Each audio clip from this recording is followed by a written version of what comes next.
And when you have those dreams, it's like you're creating a mirage of how a banging life would look like. You chase mirage, you chase something that doesn't exist.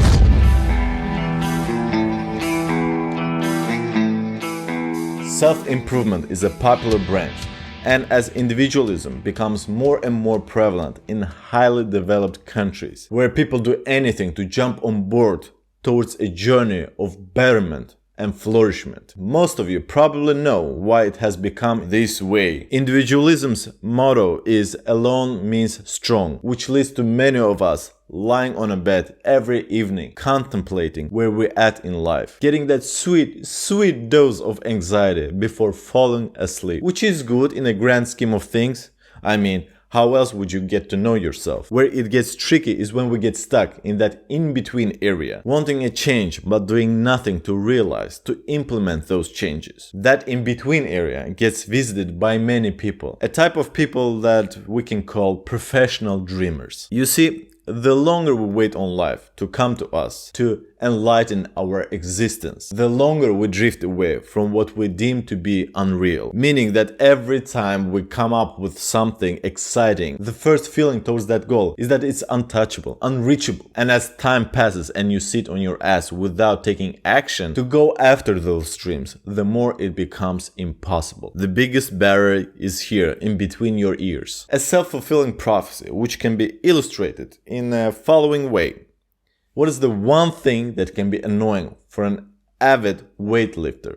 Calluses, area of thickened skin that forms after periodic strain while trying to hold on to weights. At first, before the calluses has formed, it feels really uncomfortable, as if your skin is on a verge to be torn apart. But as you train, rest, repeat the cycle, the thickening forms to protect your skin from further damage. Same goes for the dreams. At first, you're really excited, you feel those emotions, and everything that we do is instinctive, emotional reaction to environment that we are surrounded by. We feel so much motivation, so much eagerness. We want to go after those dreams, but as we postpone dealing with those dreams, put them away, marinate them, telling ourselves that we have all the time in the world to go after them, we become really numb to those ideas. It's like growing up with Hollywood actors. They seem so untouchable. They seem so unreal. Of course, every one of us have dreamt, imagined how it would be being one of those Hollywood stars. As time progresses, that feeling becomes numb. You don't go after things that you are not excited about. One of the most common excuses is that we have busy schedules, job interviews, taking care of children, hobbies, friendships, relationships, too much on agenda. Where the hell are we supposed to find time to realize those dreams? But the truth is, people have too comfortable lives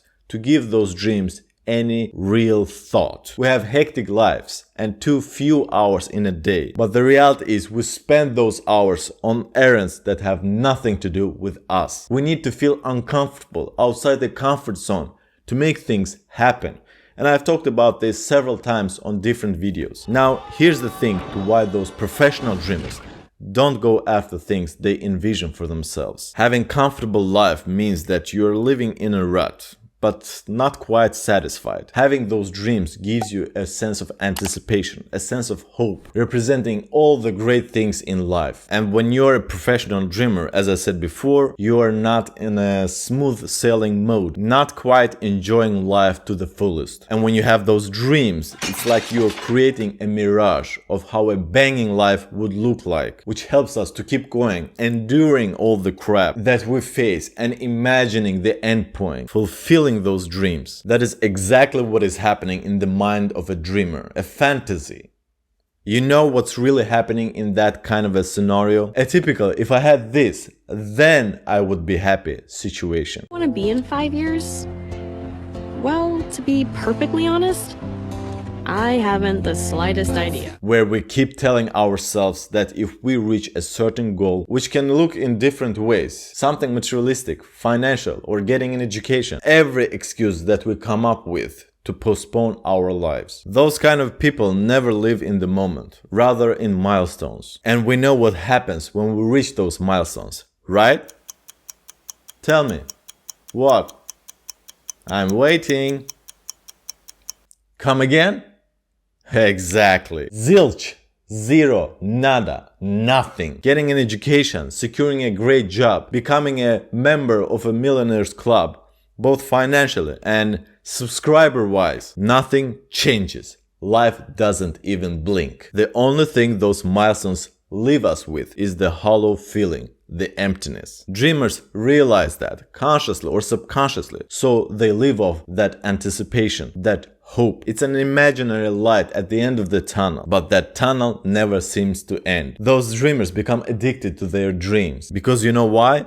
Dreams give you hope, whereas achievements leave you gloomy and depressed. When you realize that nothing substantial has happened internally. When you chase something from point A to point B, you chase mirage. You chase something that doesn't exist. And once that emptiness devours you from within, you come to a conclusion, you come to a realization that you were chasing your tail.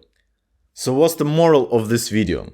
Focus on becoming great, not achieving something or gaining something. Focus on the process itself, the process of becoming, evolving, growing. And if your dreams are a tool, a pathway for that process to go on, then so be it. Every dream sounds almost glamorous, but let me tell you, life never is. What's your next move? Is it worth it? Those are the questions that you have to answer for yourself. Are you where you're supposed to be? Have you paid with sacrifice? Watch this video to understand why sacrifice is important. But for now, Hossein out.